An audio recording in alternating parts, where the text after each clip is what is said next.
اعوذ باللہ من الشیطان اللعین الرجیم بسم اللہ الرحمن الرحیم رب اشرح لی صدری ویسر لی امری واحلل عقدۃ من لسانی یفقہوا قولی ان اللہ وملائکتہ یصلون علی النبی یا ایھا الذین آمنوا صلوا علیہ وسلموا تسلیما اللہم صل علی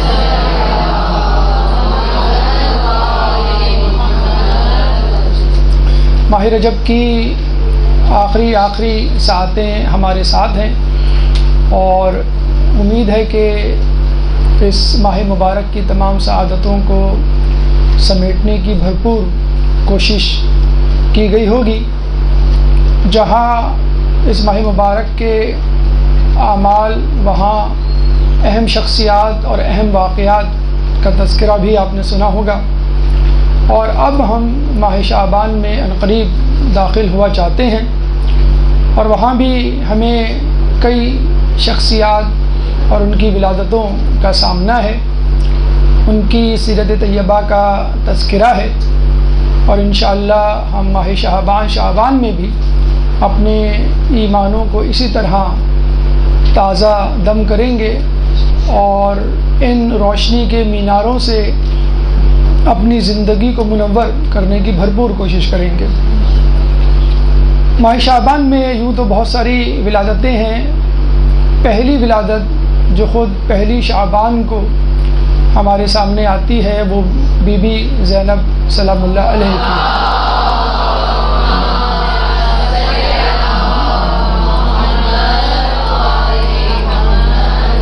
کون بی بی زینب؟ شریکۃ الحسین، امام حسین کی شریکہ، ان کی نائبہ، بلکہ یوں کہا جائے کہ امام حسین کے مصائب تو کربلا میں ختم ہو گئے، لیکن بی بی زینب سلام اللہ علیہ کے مصائب کربلا سے بھی آگے چلے.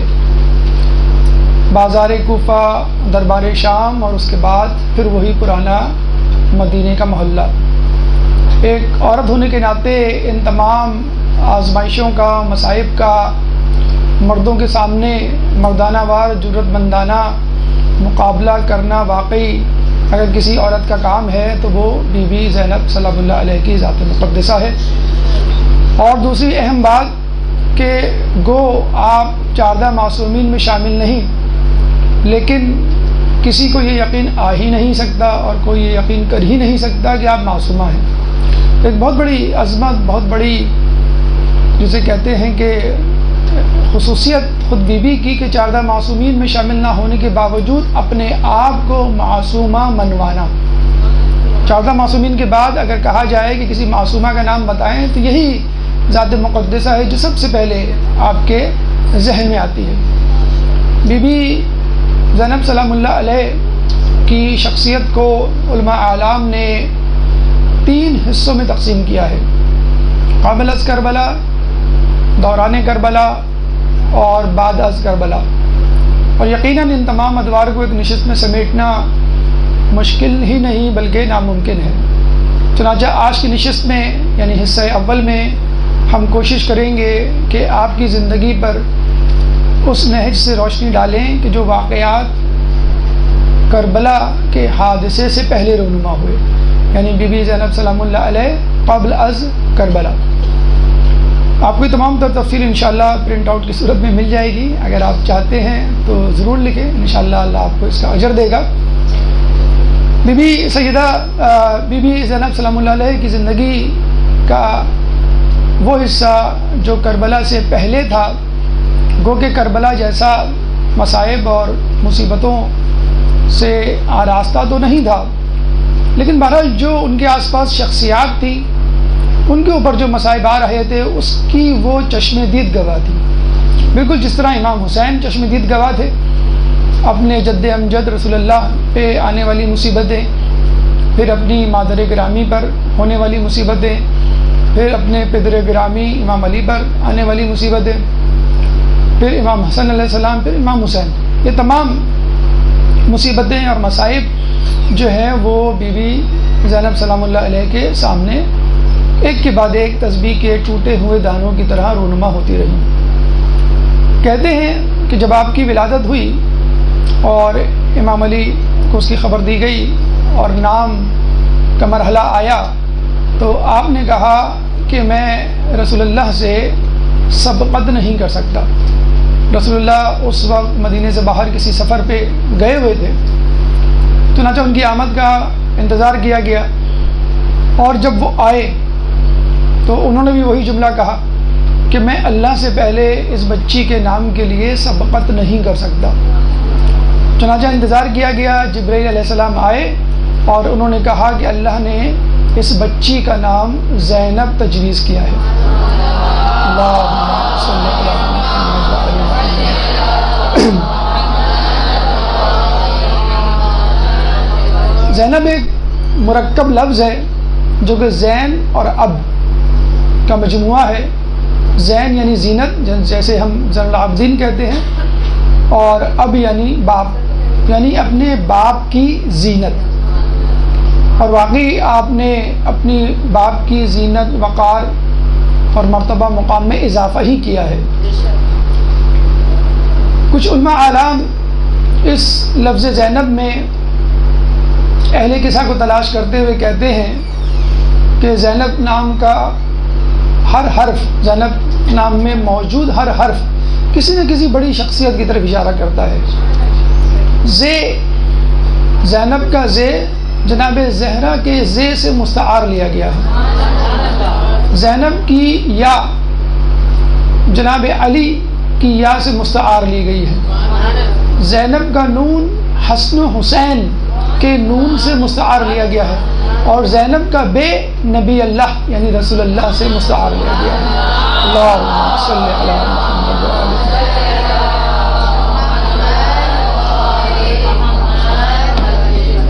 تو یہ زینب کے نام کی ایک ظاہری سی تفسیر علماء اعلام پیش کرتے ہیں. یوں سمجھ لیجئے کہ اہل قصہ کو الگ الگ دیکھنا ہو تو نبی، علی، فاطمہ، حسن حسین کی صورت میں دیکھ لیے، اور جب ان کو چادر پہنانی ہو تو اس چادر کا نام زینب ہے.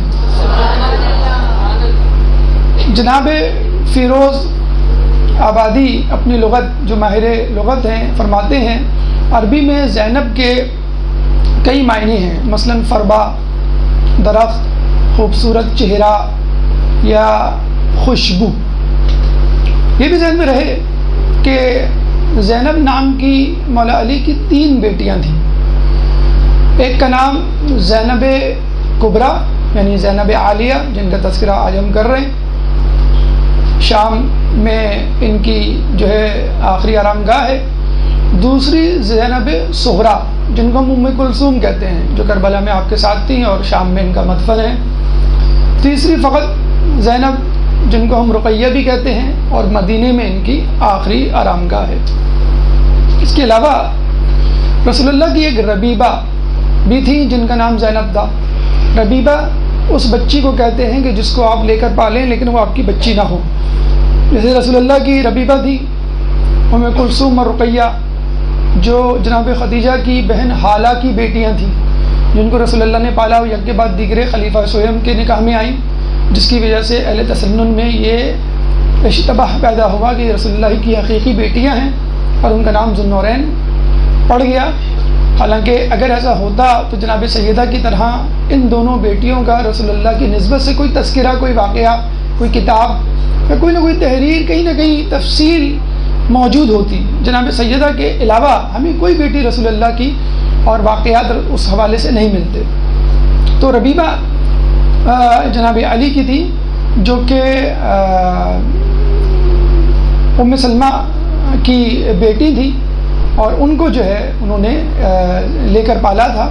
اور کہتے ہیں کہ آپ کی ولادت سے چند دن پہلے ان کا انتقال ہوا تھا، جس کی وجہ سے وہ کافی غمگین تھے، اور جب اللہ تعالیٰ نے یہ زینب دی تو وہ اور خوش ہو گئے.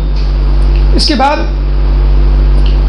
ایک زینب کذاب منفی حوالے سے بھی مشہور ہے، اور ابھی رجب میں شہادت اور ولادت ہمارے 8ویں امام 9ویں امام امام تقی علیہ السلام کی گزری ہے. اللہم صلی علی محمد و علی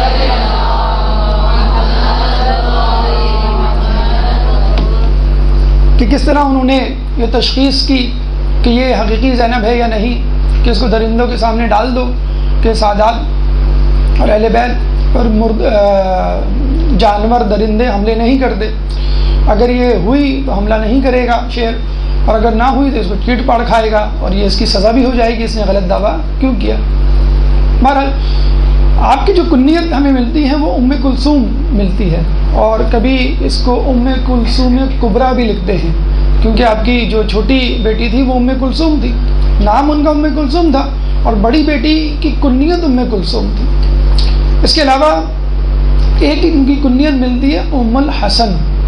اچھا، حسن نام کا کوئی بیٹا نہیں تھا ان کا، ہاں ام کلثوم ان کی بیٹی تھی، جناب زینب کی ایک بیٹی تھی اور 4 بیٹے تھے. تو یہ یاد رکھ لیجئے کہ عربوں میں بسا اوقات کنیت شادی سے پہلے، اولاد ہونے سے پہلے رکھ دی جاتی ہے، بلکہ بچے اور لڑکے اور لڑکیاں کم عمری میں اپنی کنیت تجویز کر لیتے ہیں، یعنی میری شادی ہوئی ہے، بچہ ہوا تو ان کی ایک کنیت ام الحسن جسے کہتے ہیں کہ وہ مشہور ہو گئی. تو ام کلثوم اور ام الحسن 2 جو ہیں ان کی کنیتیں مشہور ہیں. القابات کی اگر بات کی جائے تو آپ کو معلوم ہوگا کہ جناب فاطمہ الزہرا کے 300 سے زیادہ القاب کتابوں میں مذکور ہیں، اور خود ان کے بارے میں کہا جاتا ہے کہ یہ سلیلۃ الزہرا ہے، یعنی جناب زہرا کا خلاصہ. تو کم از کم 30 القاب ہمیں ملنے چاہیے. 50 سے زیادہ القاب جناب زینب سلام اللہ علیہ کے ہمیں کتابوں میں ملتے ہیں. چند القاب آپ کی خدمت میں پیش کرتے ہیں. کچھ القاب رسول اللہ کی ذات سے منسوب ہیں، کچھ جناب علی مرتضیٰ آپ کے پدر گرامی سے منسوب ہیں، کچھ امام حسن حسین سے منسوب ہیں، کچھ جو ہے ان کی اپنی فصاحت و بلاغت اور علمیت اور عبادت کی وجہ سے مشہور ہیں. مثلا جو لقب رسول اللہ کی نسبت سے مشہور ہے وہ ہے محبوب مصطفیٰ. یقیناً آپ محبوب مصطفیٰ تھی، رسول اللہ کو بہت عزیز تھی. جناب علی مرتضیٰ کے حوالے سے اگر لقب ملتا ہے تو وہ ہے سر ابیہا، خودی کا سر نہا لا الہ الا اللہ. علامہ اقبال کا شعر آپ کو معلوم ہوگا، یعنی چھپی ہوئی چیز، خفیہ چیز، بند چیز. تو سر ابیہا اپنے باپ کے رازوں کی پاسدار. اور جناب علی مرتضیٰ نے آپ کو بہت سارے راز قرآن کی تفسیر کے حوالے سے، آئندہ آنے والے واقعات کے حوالے سے آپ کو بتائے تھے، جس کی جو ہے وہ امین تھی. سر ابیہا کے بعد قرۃ العین المرتضیٰ. مرتضیٰ یعنی علی کی آنکھوں کی ٹھنڈک. عربی میں ایک آسان طریقہ ہم آپ کو بتا دیں، ترجمہ کرنا ہو تو الٹا کیا کریں. قرۃ العین المرتضیٰ، مرتضیٰ کی عین کی ٹھنڈک. قرۃ جو ہے وہ ٹھنڈک کو کہتے ہیں. عابدۂ آل علی یعنی علی کے خاندان کی عابدہ. اگر ہم جناب زہرا کے حوالے سے بات کریں تو ثانیہ زہرا آپ نے بہت مشہور، بہت مرتبہ سنا ہوگا. نائبہ زہرا یقیناً آپ کی نائبہ تھی اور آپ کے کام کو آگے بڑھانے والی تھی. صدیقہ زہرا، صدیقہ خود جناب زہرا کا لقب تھا، اور یہ صدیقہ زہرا یعنی زہرا کی صدیقہ تھی، ان کی شہادت دینے والی تھی. پھر سلیلۃ الزہرا یعنی جناب زہرا کا خلاصہ. اگر آپ ان کو آپ کھولیں تو فاطمہ الزہرا بنیں گے، ان کا خلاصہ لیں، ان کو بند کریں کوزے میں دریا کو، تو وہ جناب زینب کی ذات ملے گی. یہ 8 القابات ہو گئے. جناب حسین کے حوالے سے اگر ہم لیں تو شریکۃ الحسین، امام حسین کی شریکہ. کربلا میں، کربلا کے بعد، کربلا سے پہلے ہر ان کے مشن میں معنوی طور پہ اور جسمانی طور پہ، روحانی طور پہ ہمیشہ ان کے ساتھ ساتھ وہ رہا کرتی تھی. نہ صرف کربلا میں بلکہ کہا جاتا ہے کہ ہر سفر میں ان کے ساتھ وہ رہا کرتی تھی. شریکۃ الحسین. پھر نائبۃ الحسین، بلا شبہ امام حسین کی نائبہ تھی. میر کارواں امام حسین تھے. ان کی شہادت کے بعد کون نائب بنا؟ جناب زینب سلام اللہ علیہ بنی. اس کے بعد امام حسن کی طرف آئیں. اچھا، عدیلۃ الخامس. عدیل کہتے ہیں ہمت والے کو، اور عدیلہ کہتے ہیں ہمت والی. عدیلۃ الخامس، خامس یعنی 5ویں کے لیے ہمت والی، 5ویں کو ہمت دلانے والی. تو اہل قصہ میں 5واں امام حسین کی ذات مقدسہ ہے، اور ان کو ہمت دلانے کے والی بلا شبہ جناب زینب ہوا کرتی تھی، ہر بات ہر کام میں ان کی شریک. امام حسن کے حوالے سے کہا جاتا ہے شقیقۃ الحسین، امام حسن کی خواہر عزیزہ. اس کے بعد جناب سجاد، کفیلۃ السجاد. سجاد کی کفالت کرنے والی، نگرانی کرنے والی، نگہبانی کرنے والی، مریض تھے، اٹھ نہیں سکتے تھے، بہت جسے کہتے طبیعت ناساز تھی، ان کی کفالت بالکل ایک ماں کی طرح اور ان کو ایک بچے کی طرح جسے کہتے ہیں آرام پہنچانا ایک مریض کو، وہ ان کے ذمہ داری تھا۔ پھر گو کہ وہ شہید تو نہیں ہوئی کربلا میں، لیکن شہیدوں کے بالکل عین درمیان تھے، اس لیے ان کو شریکۃ الشہداء کہا جاتا ہے کہ وہ شہداء کے ساتھ شریک تھی۔ عقیلہ بنی ہاشم آپ نے سنا ہوگا، بنی ہاشم کی عقل مند ترین خاتون، تو اس حوالے سے بھی کافی ان کے القاب ہیں، مثلا عقیلہ نبوہ، نبوت کے خاندان کی عقل مند ترین خاتون، عقیلہ وحی، وحی کے حامل خاندان کی عقل مند ترین خاتون، عقیلہ طالبین، ابو طالب کے خاندان کی عقل مند ترین خاتون، عقیلہ بنی ہاشم، بنی ہاشم کے خاندان کی عقل مند ترین خاتون، عقیلہ بنی قریش، قریش، عقیلہ قریش، قریش کے قبیلے کی عقل مند ترین خاتون، عقیلہ نساء، تمام عورتوں میں، ابھی تو دیکھنا دائرہ وسیع ہوتا جا رہا ہے، پہلے وہی کہ حامل خاندان، پھر جو ہے بنی ہاشم، پھر قریش، نہیں، پھر تمام عورتوں میں عقل مند ترین خاتون عقیلہ نساء، پھر عقیلہ جلیلہ، پر شکوہ، پر شوکت، شان و شوکت والی عقل مند ترین خاتون، پھر البلیغہ، بلاغت والی، یعنی بہت بڑی بات کو چھوٹے سے الفاظ، چھوٹے سے لفظ میں جمع کر دینا اور اس کو ادا کر دینا مختصر ترین عبارت میں، البلیغہ، الفصیحہ، جامع بات کہنا، کمپریہنسو بات کہنا کہ کوئی بات رہ نہ جائے، محدثہ، گفتگو کرنے والی، بہت ساری روایات نہ صرف ہمارے ہاں بلکہ اہل تسنن میں جناب زینب سے جو ہے وہ منقول ہیں، جناب زینب جو ہے اس کی راوی ہیں، تو محدثہ۔ پھر جو دو القاب ان کے اور بھی زیادہ مشہور آپ نے سنے ہوں گے، عالمہ غیر معلمہ، ایسی عالمہ جس کو کسی نے پڑھایا نہ ہو، علم لدنی کی حامل ہو۔ ابھی آپ کو آگے معلوم ہوگا کہ کس طرح مولا علی کوئی بات بتلاتے تھے تو وہ اختتام پہ کہا کرتی تھی یہ بات مجھے پہلے سے معلوم ہے، تو عالمہ غیر معلمہ، بلکہ انشاءاللہ ابھی آگے تذکرہ آئے گا کہ کچھ باتوں پہ مولا علی بھی حیرت سے ان کو دیکھتے تھے اور لاجواب وہ کر دیا کرتی تھی اور خود جواب بھی دیا کرتی تھی، انشاءاللہ بھی اس کا تذکرہ آئے گا۔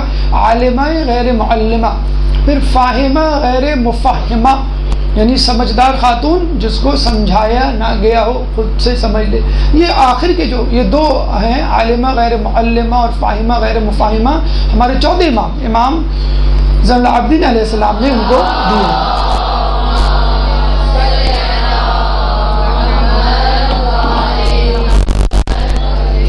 26 القاب غالباً ہو گئے ہوں گے۔ پھر بدلتن کربلا، کربلا کی شیر دل خاتون، باقاعدہ کتاب اس نام سے بھی جو ہے وہ بازار میں دستیاب ہے۔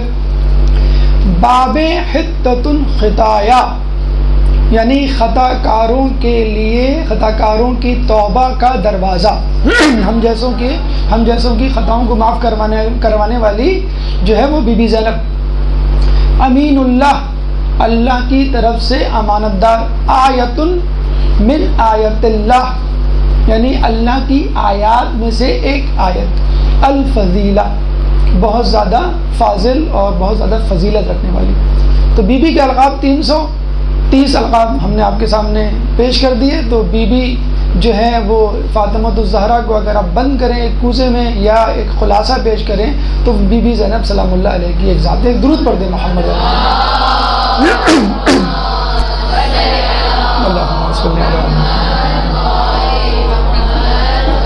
آپ کا خاندان، اب اس خاندان کا کیا تذکرہ کریں؟ اہل کسا ایک جملے میں کافی ہے۔ آپ کی جد امجد رسول اللہ، آپ کے پدر گرامی مولا علی، آپ کے مادر گرامی فاطمہ الزہرا، برادران حسن حسین، پھر بھی کچھ نہ کچھ تعارف ہر کسی کا ہونا چاہیے۔ دیکھا جاتا ہے ایک نشست، کئی نشستیں، کتابیں، کتابوں کے دفاتر درکار ہیں ہر ایک کی شخصیت کو مکمل طور پہ، بلکہ مکمل طور پہ تو ناممکن ہے کسی حد تک واضح طور پہ پیش کرنے کے لیے۔ فقط ایک جملہ ہر شخصیت کے لیے سن لیجئے۔ رسول اللہ جد امجد کے لیے حدیث قدسی ہے، لولاک لما خلقت الافلاک، اے محمد تم نہ ہوتے تو میں اس کائنات، اس افلاک کو تخلیق نہ کرتا۔ مولا علی کے لیے کیا ہے؟ لولا علی لما خلقتک، اگر علی نہ ہوتے تو میں آپ کو تخلیق نہ کرتا. جناب فاطمہ کے لیے کیا فرماتا ہے خدا کہ لولا فاطمۃ لما خلقتکما، اگر فاطمہ نہ ہوتی میں تم دونوں کو پیدا نہ کرتا. تو یہ ہے اس خاندان کی شان. اگر حسن و حسین کو ایک جملے میں بند کریں ان کی فضیلت کو، سید الشباب اہل الجنہ، کہ جنت کے مردوں کے سردار. اب یہاں یہ نہ سمجھ لیں کہ جنت میں بوڑھے بھی ہیں اور جو ہے وہ بچے بھی ہیں، ان کے سردار الگ الگ ہیں. مرد ہیں یا عورت ہیں، عورتوں کے سردار جناب سیدہ ہیں اور مردوں کے سردار جو ہے جناب حسن ہیں اور جناب حسین ہیں. بہرحال یہ وہ خاندان ہے کہ جس کا قصیدہ خواہ ہے قرآن، اور یہ خاندان ہے کہ احادیث مبارکہ اس کی منقبت خواہ ہیں. ایک درود پڑھ دے محمد والے.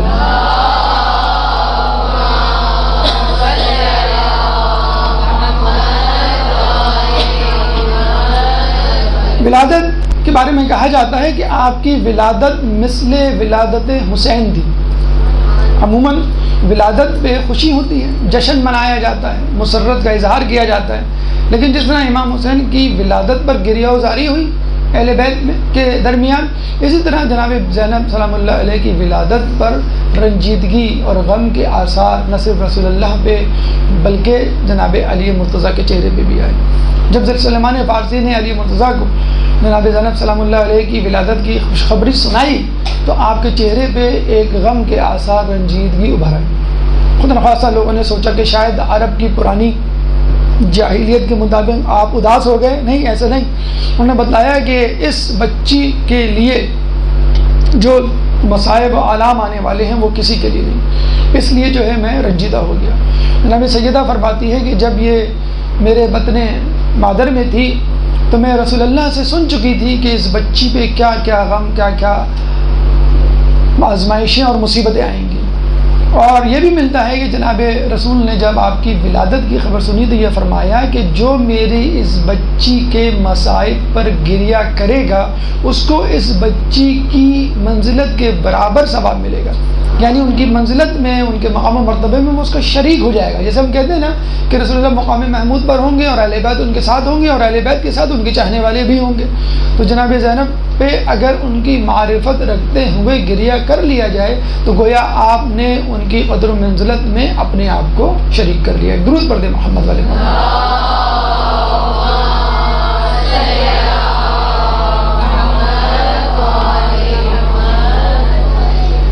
بچپن، آپ کا بچپن بڑا عجیب تھا اور اگر آپ دیکھیں تو بہت زیادہ ناز و نام سے پلی ہوئی بچی تھی اور لگ یہ رہا تھا کہ یہ شہزادیوں کی طرح پلی بڑی ہیں، شہزادیوں کی طرح رہیں گی. لیکن عجیب اتفاق ہے اور یہ قدرت کا نظام ہے کہ بچی کو جتنی زیادہ محبت بچپن میں ملی اتنی زیادہ سختی اور پریشانی آخری عمر میں پیش آئی. بلکہ آپ کی زندگی کے لیے، حیات کے لیے تو یہ کہا جاتا ہے کہ 56 سالہ زندگی میں فقط 6 سال جب تک جناب فاطمہ الزہرا زندہ رہیں بس وہی زندگی تھی جو انہوں نے گزاری. 6 سال میں تو انسان کو پتہ ہی نہیں ہوتا وہ کیا ہوتا ہے، لیکن میرے پاس آس پاس کیا ہے شعور کی منزلیں نہیں ہوتی. 6 سال کے بعد سے آپ کے اوپر مصیبتوں کے پہاڑ، جناب سیدہ کی صورت میں، شہادت کی صورت میں، مولا علی کی شہادت کی صورت میں، امام حسن علیہ السلام کی شہادت کی صورت میں، پھر کربلا اور پھر کربلا کے بعد کی زندگی، پورے 50 سال آپ نے مصیبت و آلام میں گزارے. لیکن کہتے ہیں کہ بچپن میں بہت زیادہ پیار و محبت کا اظہار کیا جاتا تھا جناب زینب کے لیے. ایک دفعہ رسول اللہ گھر میں داخل ہوئے، امام حسن کو اٹھا کر اپنے کندھوں پر بٹھا لیا. امام علی نے دیکھا کہ امام حسین کے دل کو یہ گرا نہ گزرے، وہ اداس نہ ہو اور محسوس نہ کریں، فوراً امام حسین کو اٹھا کر اپنے کندھے پر بٹھا لیا. اور اب باری تھی جناب زینب کی، تو جناب فاطمہ آگے بڑھی اور زینب کو اٹھا کر اپنے کندھوں پر بٹھا لیا. دیکھنے کو یہ بہت چھوٹا سا عمل ہے، چھوٹی سی محبت کا جسے کہتے ہیں الگی کی محبت کی علامت ہے، لیکن یہ وہ چیز ہے جس کا ہمارے یہاں بہت زیادہ فقدان ہے.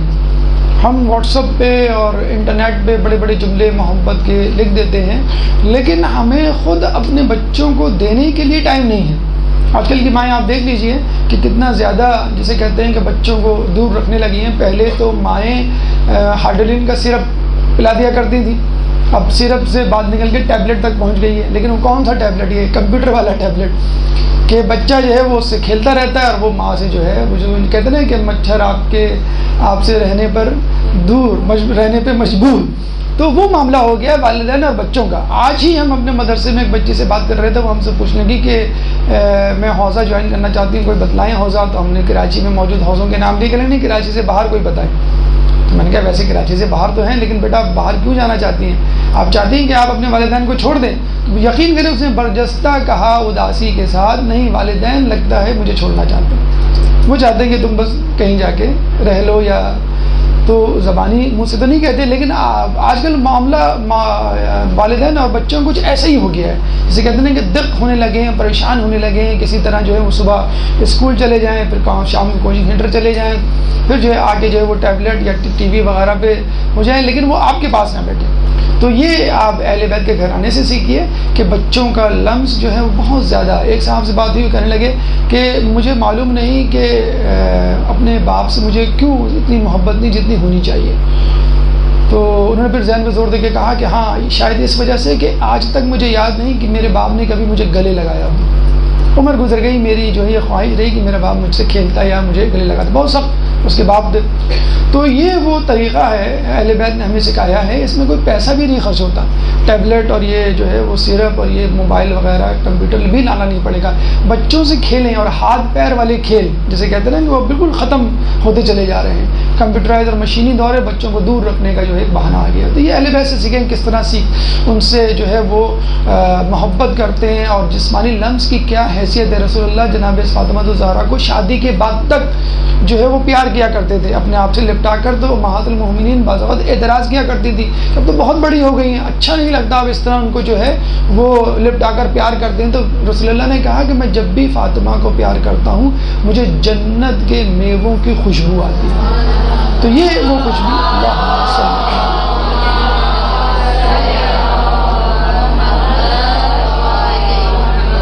تو یہ وہ طریقہ کار ہے جس سے آپ کو اپنے بچوں کو محبت دینی ہے. لیکن کہیں بھی ایک اور ایکسٹریمٹی ہے کہ اتنی زیادہ محبت کہ اس کو جو ہے وہ پلنگ سے اترنے نہیں دیا جاتا. بچی کو کچن میں جانے نہیں دیا جاتا. بیٹا آپ جو ہے جا کے پڑھو، آپ میڈیکل کر رہے ہو، آپ انجینئرنگ کر رہے ہو، آپ جو ہے CCA کر رہے ہو، آپ MBA، آپ CA، آپ IT پروفیشنل. کچن کا راستہ نہیں معلوم اس کو.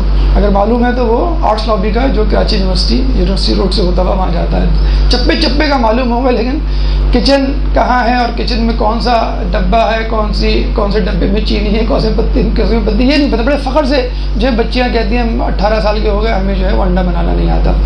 تو ذمہ داریوں کا احساس یہ بھی اہل بیت نے ہمیں سکھایا. جناب فاطمہ کی جب شہادت ہو رہی تھی تو انہوں نے جناب زینب کو سامنے بلایا اور کہا کہ دیکھو میرے بعد اپنے بہن بھائیوں کی بہت زیادہ توجہ کے ساتھ نگرانی اور نگہبانی کرنا، ان پہ توجہ دینا اور ان کو ماؤں کی طرح پالنا. دیکھیں کیا عمر تھی اس وقت جناب زینب کی؟ 6 سال کی عمر تھی. ہمارے ہاں تو شاید 6 سال کی بچی یہ ڈائلاگز ایک مکالمے سمجھ بھی نہ پائے کہ امی آپ کیسے باتیں کر رہی ہیں آپ. اگر وہ کسی عورت کو بلاتی ہیں جناب سیدہ اور کہتی ہیں کہ میری بچی کا خیال رکھنا، بالکل ماں بن کر پالنا جیسے میں نے پالا ہے، یہ ہونا چاہیے تھا. لیکن جناب زینب کو بلایا جا رہا ہے اور 6 سال کی جناب زینب، اور ان کو کہا جائے کہ تمہیں پالنا ہے ماں بن کر ان بچوں کو. اور آپ دیکھیں جیسے بی بی سیدہ نے ام ابیہا کا لقب پایا اور اپنے باپ کی اس طرح خدمت کی جیسے ماں کرتی ہے، جناب زینب نے بھی جو ہے ایسا کیا. تو اسلام ہمیں یہ سکھاتا ہے کہ اگر آپ پیار محبت دیں تو دوسری طرف ذمہ داریوں کا بوجھ ڈالنا بھی سکھائیں کہ ذمہ داریوں کو کیسے نبھایا جاتا ہے. پھر ہم دیکھتے ہیں کہ اس کے بعد مولا علی سے ان کی جو محبت ہے، ایک دفعہ مولا علی ان کے ساتھ کھیل رہے تھے، گفتگو کر رہے تھے. تو گفتگو کرتے کرتے جناب زینب جو ہے آپ سے پوچھتی ہیں کہ بابا آپ کو ہم سے محبت ہے؟ مولا علی نے کہا کیوں نہیں، میری اولاد میرے جگر کے ٹکڑوں کی طرح ہے. جناب زینب نے کہا کہ بابا 2 محبتیں ایک جگہ جمع نہیں ہو سکتی، یعنی اللہ کی محبت اور اولاد کی محبت. اب مولا جو ہے وہ کیا لفظ استعمال کیا جائے، پریشان ہو گئے، کنفیوز ہو گئے، یا یہ سوچ رہے تھے کہ میں کیا جواب دوں اتنی سی بچی کو. تو انہوں نے خود جواب دے دیا. اگر یہ ناگزیر ہے آپ کے لیے کہ 2 سے محبت کریں تو پھر آپ ایسا کریں، محبت اللہ کے لیے رکھیں، شفقت ہمارے لیے رکھیں. کتنا خوبصورت جواب ہے کہ ایک ہوتی ہے محبت اور ایک ہوتی ہے شفقت. لیکن محبت اپنے سے برابر والے سے کی جاتی ہے، یعنی آپ جو طریقہ اپناتے ہیں وہی طریقہ وہی رویہ آپ توقع کر رہے ہوتے ہیں کہ جو دوسرا بھی کرے. آپ نے کسی کو فون کیا جس سے آپ محبت کرتے ہیں، آپ توقع کرتے ہیں وہ بھی آپ کو جو ہے وہ فون کرے، آپ اسے تحفہ دیتے ہیں، آپ بھی اسے توقع کرتے ہیں وہ آپ کو تحفہ دے، آپ اس کا خیال رکھتے ہیں وہ بھی آپ کا خیال رکھے۔ بچوں میں ایسا نہیں ہو سکتا، بچوں کو آپ نے تحفہ دیا کہ آپ اسے کہیں گے بھائی ایسے ہی تحفہ تم میری برتھ ڈے پہ دینا، یا جیسی میں تم سے محبت کرتا ہوں رات رات بھر تمہارے لیے کھڑا رہتا ہوں تم بھی میرے لیے کھڑے رہو، ایسا نہیں ہو سکتا، وہ بچہ ہے آپ بڑے۔ تو بچوں سے، اپنے سے چھوٹوں سے جو محبت روا کی جاتی ہے اور جس کا صلہ نہیں مانگا جاتا، اگر مانگا بھی جاتا ہے تو فقط ادب و احترام کی صورت میں، تو اس کو ہم کہتے ہیں شفقت۔ کیا خوبصورت جواب دیا کہ اگر آپ کو محبت کرنی ہے تو محبت آپ اللہ کے لیے رکھیں اور شفقت جو ہے وہ ہمارے لیے رکھیں۔ اسی طرح ایک واقعہ جو غالباً جناب عباس سے بھی منقول ہے، منسوب ہے، وہ آپ کے لیے بھی ملتا ہے کہ ایک دفعہ بیٹھے ہوئے بات کر رہے تھے اور کہنے لگے کہ بیٹا بولو ایک، آپ نے کہا ایک، آپ نے کہا بیٹا بولو دو، تو وہی جواب دیا جو جناب عباس نے جواب دیا تھا کہ جس زبان سے میں نے ایک کہہ دیا اس سے میں دو نہیں کہہ سکتی۔ تو درس توحید ہو، درس اخلاق ہو، درس محبت ہو، یہ جناب زینب اپنی مادر کے شکم اقدس سے لے کر آئی تھی، یعنی علم لدنی کی حاملہ تھی۔ اس کے بعد ہم چلتے ہیں آگے، امام حسین علیہ السلام کے بارے میں ملتا ہے کہ جب وہ گہوارے میں تھی اور روتی تھی تو امام حسین کی صورت یا ان کی گفتگو ان کو خاموش کروا دیا کر دیتی تھی۔ آپ نے اکثر دیکھا ہوگا بچے کچھ لوگوں سے مانوس ہوتے ہیں، زیادہ تر تو اپنی ماں سے ہوتے ہیں، لیکن بعض وقت بہن سے، ایسے بھائی سے، کوئی اور ان کو لے، کوئی اور ان سے باتیں کرے تو خاموش نہیں کروا سکتا، لیکن کوئی خاص بچہ جو ہے یا لڑکی جو ہے اس کو لے تو وہ اس سے خاموش ہوتے۔ امام حسین علیہ السلام کے بارے میں کہتے ہیں وہ اس پنگوڑے کے آگے، گہوارے کے آگے کھڑے ہوتے تھے، اپنی شکل دکھاتے تھے، وہ خاموش ہو جاتی تھی ان کی زیارت پر، وہ ان سے گفتگو کرتے تھے وہ اس سے خاموش ہو جاتی تھی۔ اور یہ کہا جاتا ہے کہ زیادہ تر بچپن میں انہوں نے امام حسین کے ساتھ اپنا وقت گزارا کھیلتے ہوئے، زیادہ تر انہی کے ساتھ کھیلا کرتی تھی۔ اور بڑی عجیب بات ہے جسے کہتے ہیں کہ انسان کو مسکرائے بغیر نہیں رہ سکتا، کہ جب شادی ہوئی تو شادی کے بعد ایک دفعہ فوراً ہی بعد کچھ دنوں بعد وہ بڑی غمگین بیٹھی ہوئی تھی۔ تو کسی نے پوچھا آپ کیوں غمگین ہیں، ابھی تو آپ کی شادی ہوئی ہے، 2-4 دن ہی ہوئے ہیں، آپ کو تو خوش ہونا چاہیے۔ کہنے لگے کہ 3 دن گزر گئے میں نے حسین کو نہیں دیکھا۔ تو 3 دن سے زیادہ حسین کو نہ دیکھنا گویا ان کے لیے گناہ تھا۔ اور آپ نے معلوم بھی ہوگا انہوں نے شادی اس شرط پہ کی تھی، 2 شرائط تھی۔ ہمارے یہاں تو آج کل وہ رکھواتی ہیں کہ اگر طلاق ہوئی تو پورا زیور واپس کر دیا جائے گا، اگر طلاق نہیں دی تو عورت کے حق ہوگا وہ طلاق لے لے۔ آج کل تو یہ 2 جو مشروط شرطیں ہیں وہ بڑی عام ہیں۔ تو 2 شرطیں لکھوائی انہوں نے، کیا کہ میں جب چاہوں اپنی بھائی کی زیارت کے لیے جا سکتی ہوں، اور نمبر 2 جب بھی میرا بھائی کسی سفر پہ جائے گا تو میں اس سفر میں اس کے ساتھ جاؤں گی، جو انہوں نے عبداللہ بن جعفر طیار نے بخوشی جو ہے وہ قبول کر لی تھی۔ بی بی زینب کو اپنے بھائی حسین سے محبت دی تو کیا حسین کو بھی اپنی بہن سے اتنی محبت تھی؟ ہم دیکھتے ہیں بہنیں جو ہیں بھائیوں کے لیے جان دے دیتی ہیں، اکثر یہ جملہ بولا جاتا ہے قربانی دیتی ہیں، لیکن بھائی اس طرح کی محبت کا اظہار نہیں کرتے عموماً۔ لیکن آپ دیکھیں اہل بیت میں کیا عدل انصاف ہمیں نظر آتا ہے کہ امام حسین کے بارے میں ملتا ہے مثلاً کہ وہ بھی محبت کرتے تھے کہ نہیں، یا کس طرح کی محبت، اتنی ہی یا کم۔ ایک دفعہ امام حسین علیہ السلام قرآن کی تلاوت کر رہے تھے کہ یکایک جناب زینب آ گئی، جیسی وہ آئی انہوں نے قرآن کو ایک طرف رکھا اور ان کے ادب کے لیے کھڑے ہو گئے۔ تو پہلی بات تو ہمیں ایک پیغام یہ ملتا ہے کہ جب قرآن ناطق آ گیا ہو تو قرآن صامت کی ضرورت نہیں رہتی۔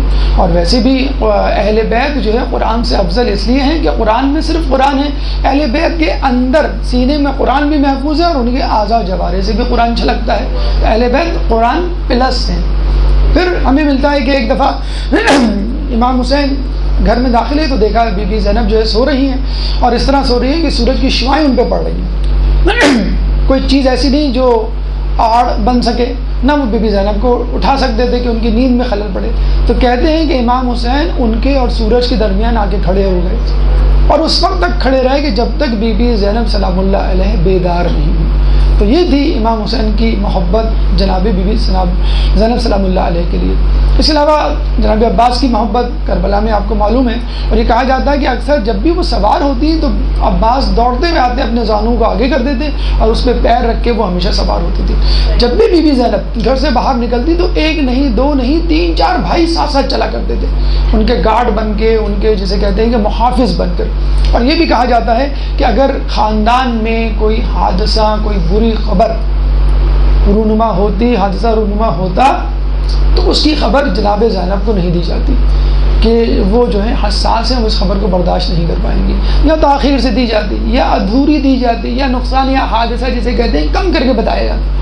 لیکن جس بیوی کو کربلا جیسا سانحہ درپیش ہونے والا ہو، اس سے چھوٹی چھوٹی خبر، چھوٹا چھوٹا حادثہ چھپایا جائے، تو آپ بتائیں کہ کیا حال ہوگا جب اتنا بڑا جو ہے وہ واقعہ اس کے ساتھ رونما ہو جائے۔ یعنی قدرت یہ بتانا چاہ رہی تھی کہ جتنی محبتیں سمیٹنی ہیں تو کربلا سے پہلے اس کو سمیٹ لو، اس کے بعد جو ہے وہ تمہیں اتنی زیادہ مصیبت و آلام کا سامنا کرنا پڑے گا، شاید تمہارے بھائی خود شریف امام حسین کو بھی نہیں کرنا پڑے گا۔ تو یہ وہ محبت تھی جس کے لیے کہا جاتا ہے کہ ان کو کم سے کم جو ہے وہ تکلیف دی جاتی۔ امام حسن کے بارے میں کہا جاتا ہے جب آپ کی شہادت ہو رہی تھی اور تشت میں جگر کے ٹکڑے کٹ کٹ کے گر رہے تھے تو وہ خاموش تھے، کوئی بات نہیں کر رہے تھے۔ جناب زینب کے بارے میں پتہ چلا کہ وہ کمرے میں تشریف لا رہی تھی، فوراً گھبرا کے کہا کہ تشت کو یہاں سے ہٹا دو۔ کیوں ہٹا دو؟ آپ کو تو الٹیاں ہو رہی، کہیں گے نہیں، زینب اس منظر کو برداشت نہیں کر پائے گی۔ اسی طرح امام علی کے بارے میں ملتا ہے کہ جب ان کو مسجد سے لے جایا گیا اور یہ نعرہ بلند ہوا قد قتلت کہ امام علی قتل ہو گئے، تو وہ سہارے سے مسجد سے اپنے گھر تک آئے، لیکن جیسے ہی گھر کا دروازہ قریب آیا تو کہنے لگے کہ اب مجھے اپنے پیروں پہ کھڑا ہونے دو، کیونکہ اگر میں سہارے کے ذریعے گھر میں اندر داخل ہوا تو زینب اور اس کی دختران یہ منظر برداشت نہیں کر سکیں گی۔ تو آپ نے دیکھا باپ، آپ نے دیکھا بھائی، آپ نے دیکھا دیگر افراد کس طرح زینب کا خیال کرتے تھے کہ چھوٹی سی چھوٹی خبر، چھوٹی سی چھوٹی بری خبر جو ہے وہ زینب تک نہ پہنچے، تو زینب نے کربلا کے واقعات کیسے برداشت کیے ہوں گے۔ درود پڑھ دے محمد والے محمد۔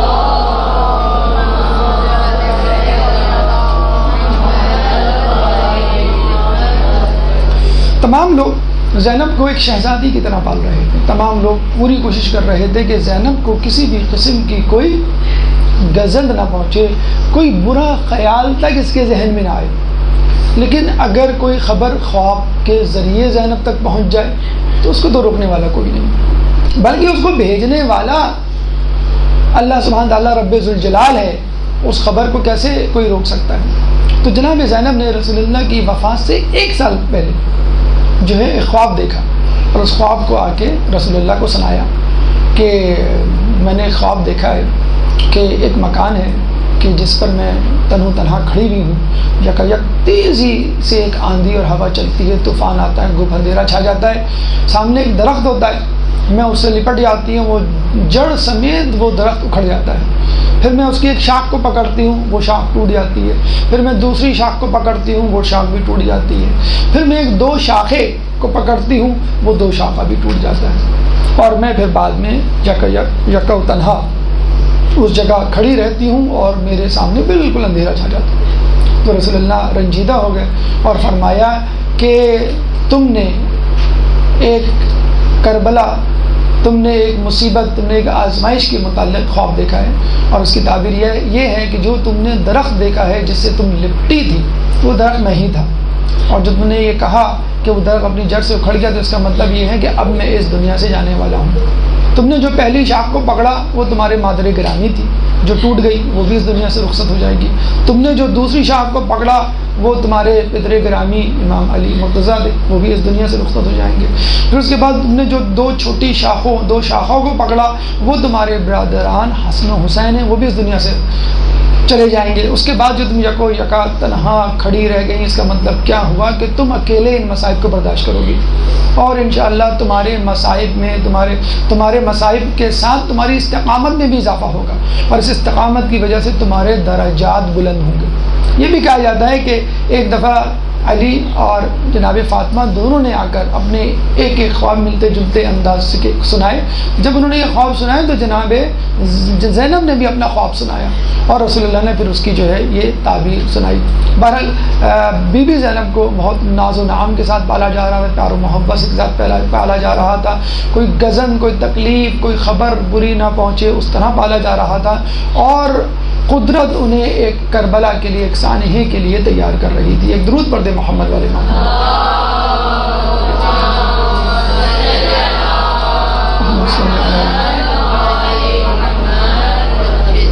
یہ بی بی زینب کا بچپن تھا، اور اس کے بعد جیسے جیسے آپ بڑی ہوئیں اور خلافت علی کا دور آیا اور آپ نے اپنے آس پاس کے ماحول سے تربیت پائی، تو ان کی فصاحت و بلاغت، علمیت اور جسے کہتے ہیں کہ قابلیت میں مسلسل اضافہ ہوتا رہا۔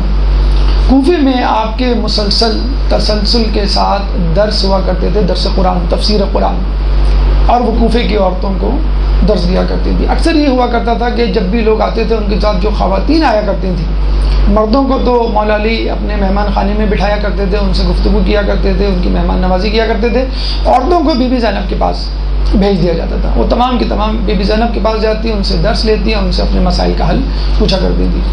تو بی بی زینب کے بارے میں کہا جاتا ہے کہ وہ پابندی سے کوفے کی خواتین کو درس قرآن، تفسیر قرآن کے درس دیا کرتی تھی۔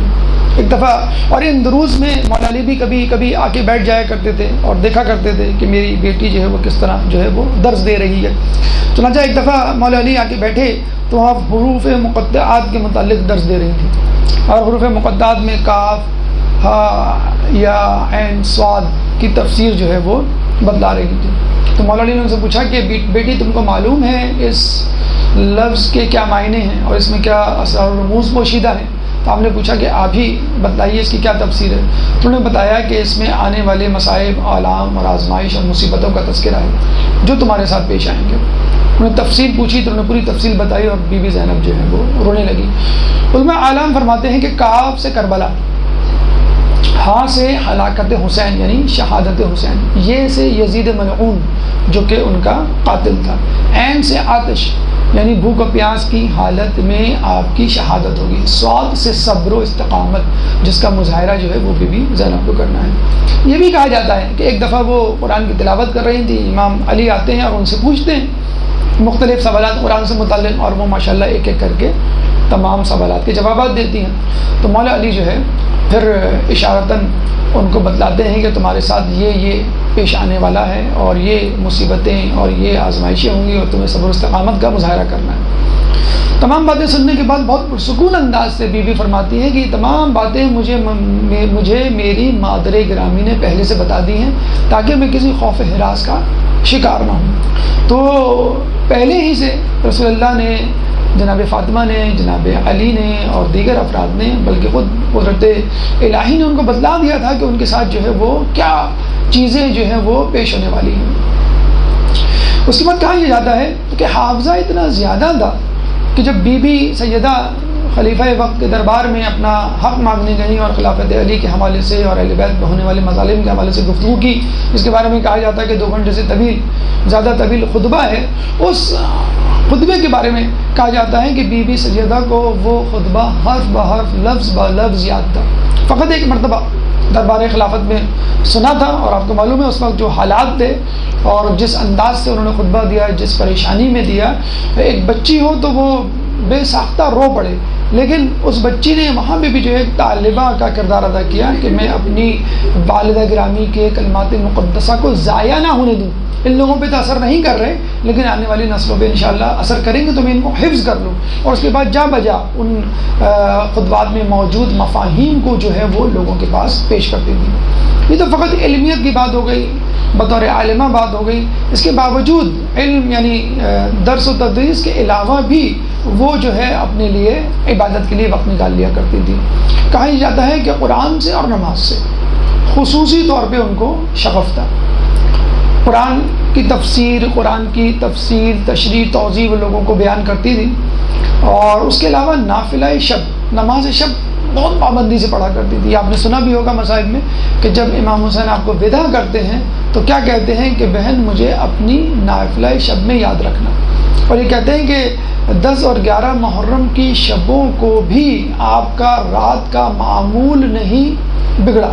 جیسے ہمارے یہاں کوئی کام یا کوئی مصیبت، کوئی حادثہ ہو جائے تو ہم نمازیں اپنی قضا کر ڈالتے ہیں، نفل اور نماز شب تو بہت دور کی بات۔ تو 10 اور 11 کی شب بھی ایسی شبیں تھیں کہ جس میں انہوں نے اپنی نافلہ نمازیں نہیں چھوڑیں، اور یہی کہا جاتا ہے، کچھ روایتوں میں تو آیا ہے کہ 11ویں شب کی جو نافلہ انہوں نے بیٹھ کے پڑھی تھی، ورنہ کم و بیش یہی ملتا ہے روایتوں میں کہ کبھی انہوں نے نافلہ شب بھی جو ہے بیٹھ کے ادا کرنے کی کوشش نہیں کی، ہمیشہ نافلہ نمازوں کو بھی جو ہے وہ کھڑے ہو کے ادا کیا۔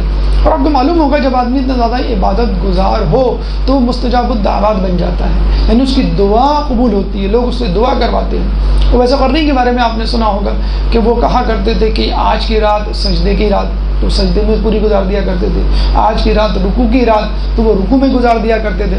تو کہا کرتے تھے اتنی زیادہ عبادت کیا کرتے تھے، مستجاب الدعوات بن گئے تھے. لوگ ان سے اپنی دعائیں کروانے آتے تھے کہ ہمارے لیے دعا کیجیے. اب مدینے سے کچھ لوگ جو ہے اصحاب رسول جایا کرتے تھے کہ رسول اللہ نے کہا مستجاب الدعوات ہیں، آپ ہمارے لیے دعا کریں. ہلو دعا کرتے. کہتے ہیں ایک مدینہ کا منافق بھی آپ کے پاس گیا اور کہا کہ میں مومن ہوں اور آپ کے لیے آپ کے پاس آیا ہوں اپنی دعا کروانے، اور دعا کریں کہ اللہ جو ہے میرا فلاں فلاں کام کر دے یا مجھے جو ہے وہ کامیابی ملے. تو آپ نے کہا اگر تم مومن ہوگے تو یہ دعا تمہارے حق میں ضرور قبول ہوگی.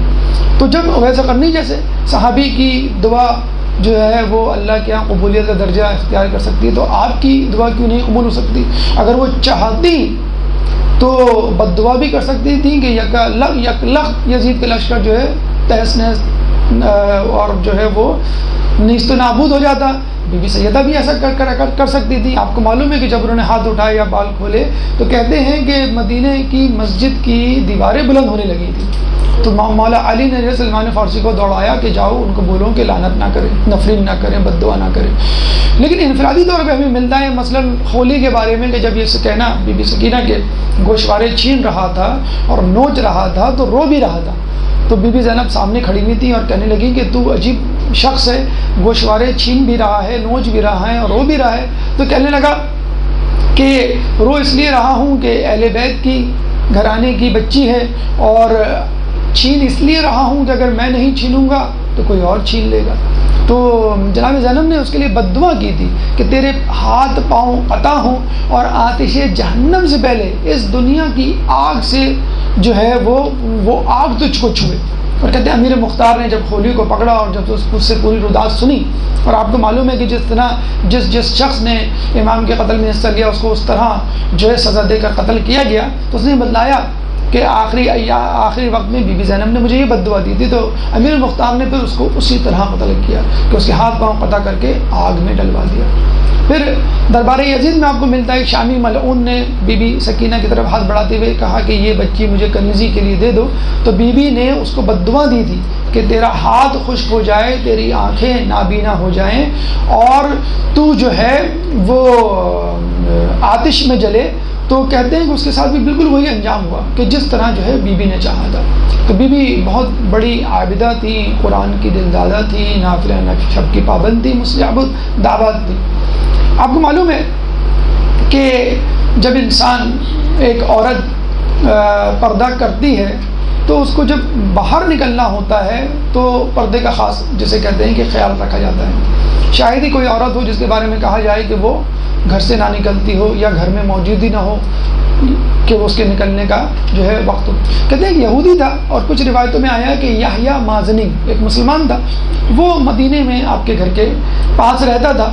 وہ کہتا تھا کہ میں 10 سال آپ کے گھر کے پاس رہا لیکن کبھی میں نے اس معظمہ کو یعنی اس عورت مقدسہ کو گھر سے باہر نہیں دیکھا، نہ اس کی کبھی آواز سنی. گویا زینب نام کی کوئی عورت کوئی لڑکی تھی ہی نہیں وہاں پہ.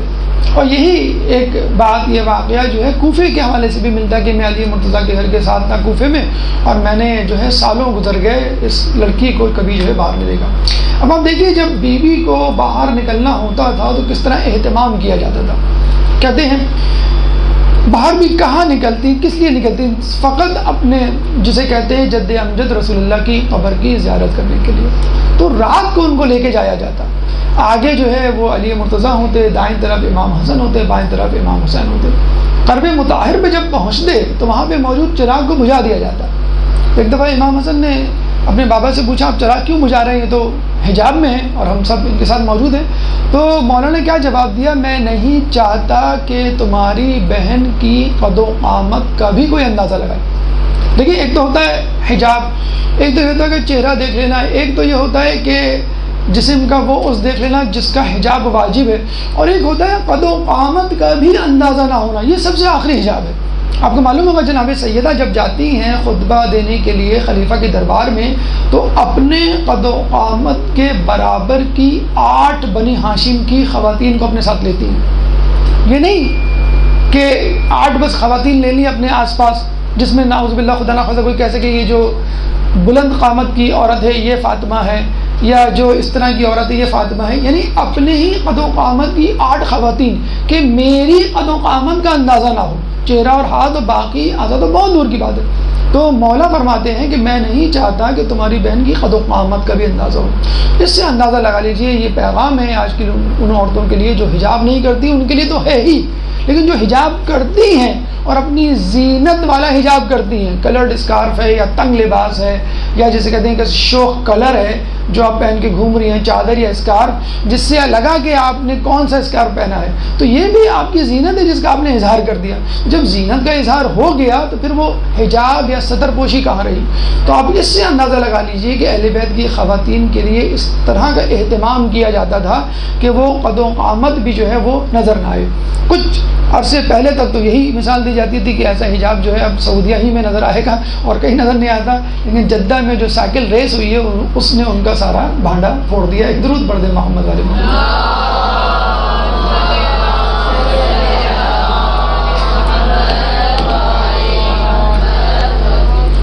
دیکھیے ایک عورت جو خاندان نبوت اہل کسا کے درمیان پلی بڑی ہو اور معصومہ کا کردار لے کر جوان ہو رہی ہو، اور ظاہر سی بات ہے بنی ہاشم کا خاندان کوئی غریب خاندان تو تھا نہیں، وہ الگ بات ہے کہ وہ اپنے پاس کچھ رکھتے نہیں تھے، فوراً نکال دیا کرتے تھے۔ اگر ہم رسول اللہ کی بات کریں تو جناب خدیجہ کی دولت ایسی تھی جو رسول اللہ کو بادشاہ بنانے کے لیے کافی تھی، لیکن پھر بھی کبھی بھی، اور مولا علی کی بات کریں جیسے ہم نے جنگ خیبر کی بات کی کہ ہر جنگ میں نمایاں کردار فتح میں علی کا ہوا کرتا تھا، تو ظاہر سی بات ہے مال غنیمت کا ایک کثیر حصہ بھی ان کو ملا کرتا تھا، اگر وہ چاہتے تو اس حصے سے لکھپتی کروڑ پتی بن جاتے، لیکن انہوں نے ایسا نہیں کیا۔ تو جناب زینب کے لیے بھی یہی تھا کہ آپ کا خاندان جو ہے وہ بہت ہی باعظمت تھا اور متمول خوشحال خاندان تھا، اور ظاہر سی بات ہے جب علی کی خلافت کا دور آیا تو اور بھی زیادہ جو ہے لوگوں کی نظریں آپ کے خاندان پر، تو رؤوسان قریش، رؤوسان قبائل کے پیغامات آپ کے لیے آیا کرتے تھے، جس طرح ہمیں جناب خدیجہ کے لیے ملتا ہے، جناب فاطمہ الزہرا کے لیے ملا کرتا ہے۔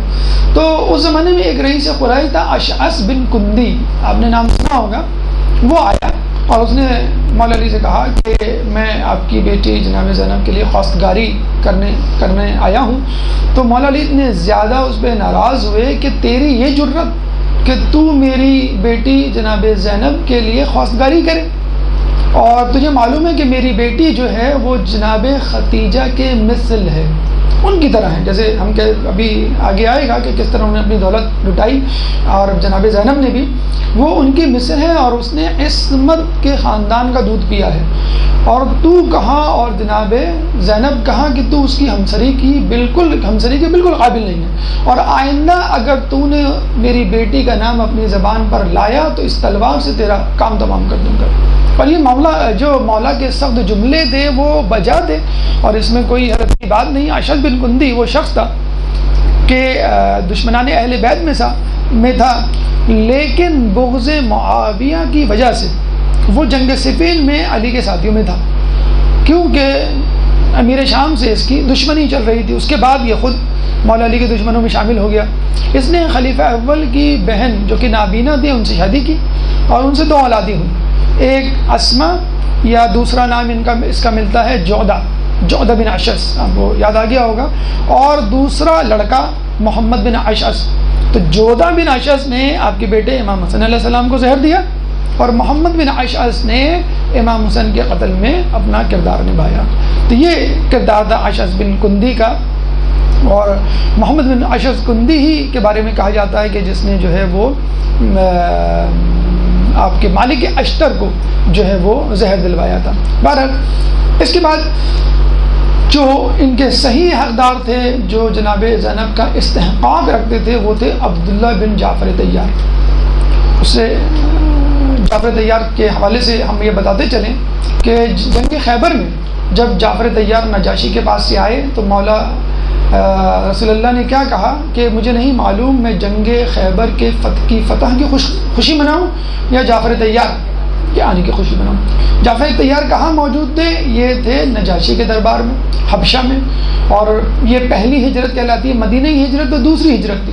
تو جب وہاں گئے تھے تو قریش کے جو مشرکین تھے وہ بھی آپ کے پیچھے پہنچ گئے، کہنے لگے کہ یہ لوگ ہیں، بھاگ کے آئے ہیں، مفرور ہیں، اور یہ ہمارے مجرم ہیں، یہ اپنے دین سے منحرف ہیں، باغی ہیں، ان کو ہمارے حوالے کر دو۔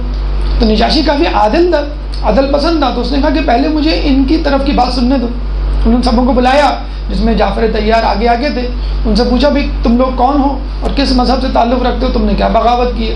تو جعفر طیار نے سورہ مریم کی آیات پڑھی، اپنے دین کا تعارف کروایا اور کہا کہ یہ دین ہے جو امن پسند دین ہے۔ اس سے پہلے کا دین تو جنگ و جدل کا تھا، ایک دوسرے کا خون مارنے کا، شب خون مارنے کا، ایک دوسرے کے گلے کاٹنے کا دین تھا۔ تو اس کو بڑا پسند آیا، بلکہ اتنا پسند آیا کہ اس نے نہ صرف قریش کے مشرکین کو واپس بھیج دیا بلکہ خود بھی اسلام قبول کر لیا۔ کہتے ہیں جناب عبداللہ بن جعفر طیار کی پیدائش وہی حبشہ میں ہوئی، نجاشی کے جو محل میں یا جو گھر جو اس نے دیا تھا۔ اتفاق سے نجاشی کے ہاں بھی ایک لڑکا انہی دنوں پیدا ہوا۔ اچھا، عبداللہ بن جعفر طیار جب پیدا ہوئے تو ان کی عموماً دیکھا ہوگا جب پیدا ہوتا ہے تو بچہ پوچھا جاتا ہے، دیکھا جاتا ہے یہ کس سے ملتا جلتا ہے، تو یہ رسول اللہ کے والد گرامی جناب عبداللہ سے مشابہ تھے، اسی لیے ان کا نام جو ہے وہ عبداللہ جو ہے وہ رکھا گیا۔ نجاشی نے جب یہ دیکھا تو انہوں نے کہا کہ میں بھی اپنے بیٹے کا نام عبداللہ رکھوں گا، تو اس نے نجاشی نے بھی اپنے بیٹے کا نام عبداللہ رکھا، بلکہ وہ اپنے بیٹے کو جعفر طیار کے پاس لے گیا، کہا کہ آپ اپنی زوجہ کو کہیں کہ جس طرح وہ اپنے بچے کو دودھ پلا رہی ہیں اس کو بھی دودھ پلا دیں، تاکہ آپ کے خاندان کی تاثیر میرے بچے میں آ جائے۔ اور پھر جو ہے وہ عبداللہ بن جعفر طیار کہتے ہیں کہ وہ حبشہ سے مدینے واپس آئے اپنے باپ کے ساتھ۔ جعفر طیار جنگ موتا کے موقع پہ جیسے آپ کو معلوم ہے جناب عباس کے کربلا میں بازو قلم ہوئے، اسی طرح ان کے بازو جناب جعفر طیار کے جنگ موتا میں قلم ہوئے، اور یہ کہا جاتا ہے کہ رسول اللہ نے خود خوشخبری دی تھی کہ جعفر طیار جنت میں اپنے بازو کے بدلے پروں کے ذریعے پرواز کریں گے۔ تو بہرحال ایک بہت بڑا شرف تھا جو جعفر طیار کو ملا تھا۔ جناب عبداللہ جب ان کی شہادت ہوتی ہے اور ان کی والدہ گرامی اسماء بنت امیس تھی، یہ اسماء بنت امیس جب جعفر طیار کی شہادت ہو گئی تو یہ خلیفہ اول کی اس میں آئیں زوجیت میں، اس کے بعد پھر مولا علی کی زوجیت میں آئیں۔ تو اسماء بنت امیس جو ہیں عبداللہ ابن جعفر طیار اور دیگر بیٹوں کے ساتھ آئیں، تو رسول اللہ نے کہا انا ولیہم فی الدنیا والآخرہ، کہ میں ان تمام بچوں کا، تمہارے بیٹوں کا، تمہاری اولاد کا ولی ہوں، دنیا میں بھی آخرت میں بھی۔ اور کہتے ہیں کہ دعا بھی کرتے جاتے تھے اکثر رسول اللہ کہ اے اللہ عبداللہ کے کاروبار میں برکت دے۔ اور یہ دعا کب کی؟ انہوں نے جب وہ بچے تھے، میں نے ایک دفعہ وہ بکری سے کھیل رہے تھے، آپ نے دیکھا ہوگا بچے جو ہے وہ بڑوں کی طرح نقل کرتے ہیں اور اس طرح جو ہے کوئی کھیل بنا لیتے ہیں۔ بچیاں جو ہے کچن کے برتن لے کے جمع ہو جاتی ہیں اور کچھ پکانا شروع کر دیتی ہیں، ڈاکٹر بچے کھیلنا شروع کر دیتے ہیں، ٹیچر اسٹوڈنٹ کھیلنا شروع کر دیتے ہیں۔ تو عربوں میں تجارت کا ایک شغف تھا، تو وہ بیٹھے ہوئے بکری سے کھیل رہے تھے اور ایک خیالی طور پہ ایک گاہک بنایا ہوا تھا، بھائی تم اس بکری کو کتنے کا لے گے، اتنے کا لوگے، نہیں اتنے کا نہیں، اتنے کو دوں گا اور یہ وہ۔ تو رسول اللہ سامنے سے گزرے، کہنے لگے کہ بھائی تم یہ جو پیسے تمہیں ملیں گے، ہم تو ڈانٹ دیتے ہیں کیا پاگل بنے کی باتیں کر رہے ہو، لوگ کیا کہیں گے۔ تو رسول اللہ نے کہا کہ بھئی یہ جو تمہیں پیسے ملیں گے کیا کرو گے؟ انہوں نے کہا میں کھجوریں خریدوں گا۔ تو انہوں نے کہا کہ اللہ تعالیٰ، اے اللہ تو عبداللہ کے کاروبار میں برکت دے۔ دیکھیں بچے تھے وہ، لیکن ایک انکریجمنٹ، ایک حوصلہ افزائی ہوتی ہے کہ اللہ عبداللہ کے کاروبار میں برکت دے۔ کبھی وہ مٹی کے برتن سے کھیل رہے ہوتے تھے اور اس کو بیچ رہے ہوتے تھے، تو پوچھتے تھے بھی کیا کر رہے ہو؟ کہ میں مٹی کے برتن بیچ رہے ہوں۔ کیا کروں گا؟ میں خرما خریدوں گا، کھجور خریدوں گا، یہ خریدوں گا۔ تو رسول اللہ نے پھر دعا کی کہ اللہ عبداللہ کے کاروبار میں برکت دے، اور اللہ نے کیا برکت دی۔ خود جعفر طیار کے بارے میں کہا جاتا ہے ان کو ابو المساکین یا ابو المساکین کہا جاتا تھا، یعنی یہ مساکین کا باپ، جس کا کوئی نہیں ہوتا تھا ماں باپ، تو وہ جناب جعفر طیار کے پاس آ جاتے تھے۔ اور خود آپ کو خود سخا یعنی سخاوت کا منبع، سخاوت کا سرچشمہ، ایک اور آپ کا لقب تھا بحر الجود یعنی سخاوت کا سمندر۔ اور کیا سمندر تھے جسے کہتے ہیں سخاوت کے۔ اول تو ان کی تجارت ضرب المثل بن گئی تھی۔ ضرب المثل کیا ہوتا ہے؟ مثلا آپ کسی کو مثال دیں، فلاں جو ہے وہ تاجر ہے، بہت کامیاب، کتنا کامیاب؟ ارے عبداللہ بن جعفر طیار کی طرح۔ اور اس کے بعد بہت پیسہ ہے، کتنا پیسہ ہے؟ ارے عبداللہ بن جعفر طیار کی طرح، یا اتنی مالیت کا۔ بلکہ یہ مثل تھی، اگر کوئی کسی سے قرض لیتا تو قرض دینے والا کہتا کہ بھائی تم کب واپس کرو گے؟ بھائی میں اس وقت واپس کروں گا 1 سال بعد مثلا. بھائی واپس کرو گے کہ نہیں؟ کہ اگر عبداللہ بن جعفر طیار نے منع نہ کیا تو واپس کر دوں گا. یعنی مدینے میں کسی پر بھی کوئی مصیبت افتاد پڑتی اور آخر میں کوئی اس کو نظر نہیں آتا تو اوپر اللہ اور نیچے عبداللہ بن جعفر طیار ہوا کرتے تھے. ایک دفعہ لوگ بیٹھے ہوئے تھے تو وہ یہ ڈسکس کر رہے تھے, مباحثہ ہو رہا تھا کہ عرب میں کون سب سے زیادہ سخی ہے. اچھا آپ کا شمار جس طرح آج کل ہوتا ہے نا کہ top 10 cricketer, top 10 bowler, top 10 batsman, تو اس زمانے میں تو ٹاپ 10 سخی, ٹاپ 10 جنرس پیپل کون سے ہیں, تو ان 10 میں ان کا نام آتا تھا. اچھا اس میں کمپٹیشن ہو رہا تھا, لوگ کہہ رہے تھے بھائی ان 10 میں بھی کون ہے ٹاپ پہ. تو لوگوں نے بتانا شروع کیا. تو ایک شخص نے کہا میرے خیال میں تو یہ ہیں. کہیں گے بھائی تم دلیل دو. تو پھر اس نے بتایا کہ ایک دفعہ عبداللہ بن جعفر طیار اپنے اونٹ پہ بیٹھ کے ساز و سامان کے ساتھ کہیں جا رہے تھے, ایک مسافر آیا, اس نے لگام پکڑ لی اور کہنے لگا کہ میں نے سنا ہے بہت سخی ہیں, مجھے بھی کچھ دیجیے. تو کہتے ہیں کہ وہ سواری سے اترا ہے, کہنے لگے کہ اس سواری پہ جتنا بھی مال تم لے سکتے ہو لے لو. کہتے ہیں بہت بڑی تھیلی تھی, اس میں 4000 دینار تو نقد تھے, جواہرات الگ تھے. تو اسے بہرحال جتنا ہو سکا لے لیا, بلکہ یہ بھی کہہ دیا کہ تلوار کو ہاتھ نہ لگانا, یہ مولا علی کی دی ہوئی تلوار ہے, یہ ان کی نشانی ہے, اس کو مت لینا. یہ بھی ملتا ہے کہ اس نے لگام پکڑی اور وہ خاموشی سے سواری سے اترا ہے, کہنے کہ اس سواری پہ موجود سامان اور سواری دونوں تمہاری. تصور کریں آج کل کے دور میں کوئی اپنی مرسیڈیز بینز میں جا رہا ہو, کوئی فقیر روک لے اور کچھ مانگ لے تو گاڑی کھول کے چابیاں اس کو دے دیں کہ یہ تمہاری. تو بہرحال تو بڑا جسے کہتے ہیں کہ مشکل کام ہے. تو انہوں نے جو ہے وہ سواری سمیت دے دیا.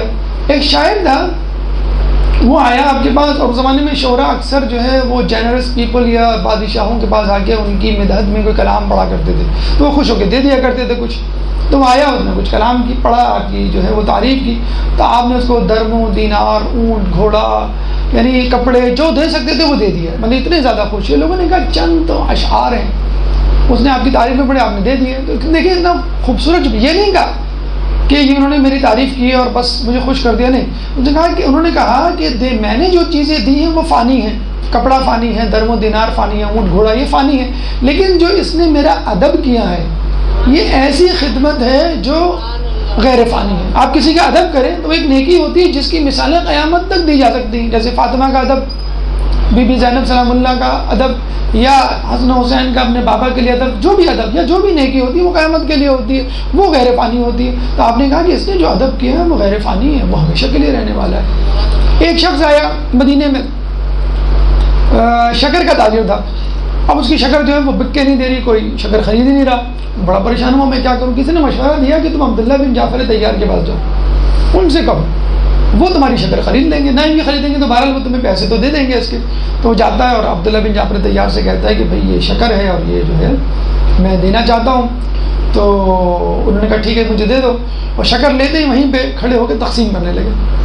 اب وہ ان کو دیکھ رہا ہے, یہ عجیب آدمی ہے, نہ دکان لے کے جاتے ہیں, نہ گھر لے کے جاتے ہیں, نہ اس کی کوئی قیمت لگاتے ہیں, کھڑے کھڑے سب کو دے رہے ہیں. تو وہ بھی لائن میں لگ کے کھڑا ہو گیا کہ میں بھی لے سکتا ہوں, تم بھی لے سکتے ہو.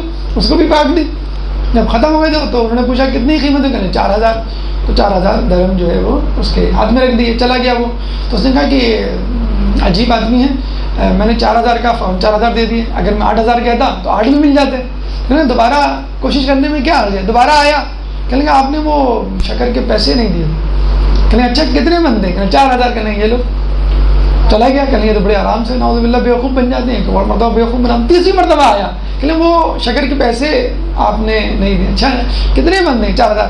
اس طرح 3 مرتبہ آ کے وہ 12000 لے کے چلا گیا.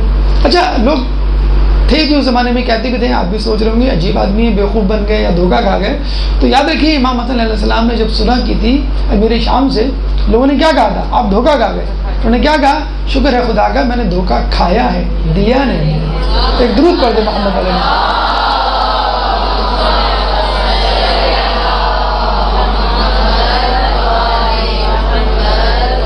تو یہ سخاوت تھی عبداللہ بن جعفر طیار کی, اور یہ ان کا جو ہے وہ اسٹیٹس تھا اس زمانے میں. اور جس طرح رسول اللہ نے خود کہہ دیا تھا کہ انا ولیہم فی الدنیا والآخرہ, جعفر طیار کی اولاد کے لیے کہ میں تمہارا ولی ہوں دنیا میں بھی آخرت میں بھی. اب ظاہر بات آدمی قریب ہوتا ہے تو گھر میں آنا جانا ہوتا ہے تو پتہ چلتا ہے کہ گھر میں کون کون رہتے ہیں. تو ان کی خواہش ہوئی جناب زینب سے شادی کی. تو ایک فطری شرم ان کے آڑے آ رہی تو انہوں نے کسی شخص کے ذریعے پیغام پہنچایا. اور ایک زمانے میں رسول اللہ نے نہیں معلوم ان کے سامنے یا کہیں یہ ایک جملہ کہہ دیا تھا کہ بناتنا لبنینا و بنونا لبناتنا، کہ ہماری بیٹیاں ہمارے بیٹوں کے لیے اور ہمارے بیٹے ہماری بیٹیوں کے لیے، جس کو کچھ لوگوں نے اس طرح بنا دیا کہ سید کی شادی جو ہے سید میں ہوگی ورنہ حرام ہے. تو ایسا نہیں تھا. ایک ہوتا ہے اشارہ دینا کہ بھئی ہماری یہ بیٹی فلاں بیٹے کے لیے اور فلاں بیٹا جو ہے اس بیٹی کے لیے ایک اشارہ دینا ہوتا. کہتے ہیں عبداللہ بن جعفر طیار نے یہ اشارہ سمجھ لیا تھا اور وہ جو ہے کسی کے ہاتھوں پیغام پہنچاتے مولا علی، اور مولا علی جو ہے وہ بخوشی جیسے اہل بیت کے لیے ہمیں ملتا ہے کہ جناب فاطمہ کے لیے کفو تھا اور اس کے لیے رسول اللہ انتظار کر رہے تھے. رسول اللہ حضرت علی کے لیے بھی لوگ کہتے تھے کہ بھئی آپ کے علاوہ کسی کو نہیں دیں گے، لیکن وہ بھی شرماتے تھے. انہوں نے بھی کسی آپ کے ہاتھ جو ہے وہ رشتہ بھجوایا اور انہوں نے بھی کسی اور کے ہاتھ انہوں نے جو ہے باہر وہ رشتہ جو ہے قبول کر لیا. جناب جعفر طیار حالانکہ بہت زیادہ متمول تھے اور بہت زیادہ جسے کہتے ہیں کہ کثیر مال و دولت کے مالک تھے، لیکن کہا یہ جاتا ہے کہ ان کی تربیت جو ہے وہ رسول اللہ کے ہاتھوں ہوئی اور وہ انہی کے گھر میں رہا کرتے تھے. وہاں اکثر جو ہے بھتیجے بھانجے یا دیگر افراد جو ہے لوگ لے لیا کرتے تھے، بانٹ لیا کرتے تھے اور کہہ دیا کرتے تھے کہ بھئی ان کی جو ہے وہ تربیت ہمارے والے، جیسے خود مولا علی کے بارے میں کہا جاتا ہے کہ ان کی تربیت جو ہے وہ رسول اللہ کے لیے تھی. تو جناب جعفر طیار کے لیے یہ تھا کہ انہوں نے اب مولا علی نے اپنی رسول اللہ کے بعد اپنی تربیت میں رکھا تھا. شادی کے بعد بھی وہ مولا علی کے گھر میں یعنی قریب میں یا ان کے گھر میں جو ہے وہ رہا کرتے تھے. پھر ان کی جو دوسری بیٹی تھی ام کلثوم، ان کے جو شوہر تھے ان کے ساتھ بھی جو جسے کہتے ہیں کہ شادی کے بعد جو دن گزرے وہ بھی مولا علی کے گھر میں گزرے. بہرحال جب شادی ہوئی تو جناب زینب نے شرط رکھی اپنے شوہر نامدار کے سامنے کہ جب بھی میں چاہوں گی میں اپنے بھائی حسین کے دیدار کے لیے، زیارت کے لیے، ان سے ملنے کے لیے جایا کروں گی، آپ مجھے روکیں گے نہیں، نمبر 1. اور نمبر 2 جب بھی وہ سفر پہ جائیں گے تو میں ان کے ساتھ جایا کروں گی. یہ 2 شرطیں. اور یقیناً جناب عبداللہ کو بھی اس بات کا ادراک تھا کہ کیا ہونے جا رہا ہے. بہرحال وہ بھی اہل بیت کے گھرانے سے ہی تعلق رکھتے تھے، انہوں نے بخوشی یہ قبول کر لیا. بلکہ جب آپ نے کربلا کے مسائل میں پڑھتے بھی ہوں گے اور محمد کے مسائل میں کہ جب جانے کا وقت آیا تو یہ بہت ضعیف ہو چکے تھے. اور یہ بھی کہا جاتا ہے کہ غالباً یہ اس لیے نہیں گئے تھے بہت ضعیف ہو گئے تھے، اس لیے نہیں گئے تھے نابینا ہو چکے تھے، اور اس لیے نہیں گئے تھے کہ وہاں پر جو موجود مرد تھے ان میں ایک بڑے مرد کا جو ہے وہ موجود رہنا ضروری تھا. تو یہ مدینے میں اہل بیت کے دیگر افراد کی رکھوالی کے لیے، نگرانی کے لیے موجود تھے. لیکن یہ حقیقت ہے گئے نہیں تھے. لیکن جب انہوں نے شہادت حسین کی اور کربلا کے ثانی کی جب خبر سنی تو پہلی مجلس اپنے بیٹوں کے لیے نہیں، جناب حسین کے لیے، سید الشہداء کے لیے کی. اور یہ کہا کہ مجھے اپنے بیٹوں کے مرنے کا کوئی غم نہیں، کیونکہ میں نے اپنے بیٹوں کو بھیجا ہی اسی لیے تھا کہ میں نہیں ہوں گا تو کم از کم میری نیابت میں حسین کی جو ہے وہ نصرت کر دینا. اور میں ہوتا تو ضرور جسے ہم کہتے ہیں وہاں جاتا تو امام حسین کی جسے کہتے ہیں کہ یاد میں انہوں نے مجلس برپا کی. اور جب جا رہے تھے یہ قافلہ جب جا رہا تھا آپ کو معلوم ہوگا کہ تھوڑی ہی دور گئے تھے اور امام حسین نے پڑاؤ ڈال دیا تو پتہ چلا کہ دور سے ایک شخص آ رہا ہے گھوڑے پہ اور 2 بچے اس کے ساتھ ہیں. اور یہ کہا جناب عبداللہ بن جعفر طیار نے کہ میں تو نہیں ہوں گا لیکن میری طرف سے یہ 2 بچے جو ہے وہ حسین پہ جو ہے وہ نثار کر دینا. اس کے بعد کربلا کے منازل ہیں، کربلا کی مصیبتیں ہیں، کربلا کی آزمائشیں ہیں. انشاءاللہ اگلی نشست میں اللہ نے توفیق دی اور اس کی توفیق شامل حال رہی تو انشاءاللہ اس کا تذکرہ کریں گے. اللہ تعالیٰ سے دعا ہے کہ جو کچھ سنا اور پڑھا اس پہ عمل کرنے کی توفیق عطا فرما. ہمیں بی بی زینب سلام اللہ علیہ کی سیرت پہ چلنے کی توفیق عطا فرما. ہماری عورتوں کو ان جیسا حجاب کرنے کی توفیق عطا فرما. ہمارے مردوں کو ان کو شوہر جیسا سخی بنا. ہمیں تعلیمات اہل بیت پر عمل کرنے کی توفیق عطا فرما. قیامت میں ان کی شفاعت سے بہرہ مند فرما. امام کے ظہور میں تعجیل فرما اور ہمیں ان کے انصار و اعوان میں شامل فرما. ربنا تقبل منا انك انت السميع العليم وتب علينا انك انت التواب الرحيم برحمتك يا ارحم الراحمين. اللجن اللجن يا مولا اللجن اللجن اللجن اللجن اللجن اللجن اللجن يا صاحب السماء اللجن اللجن جل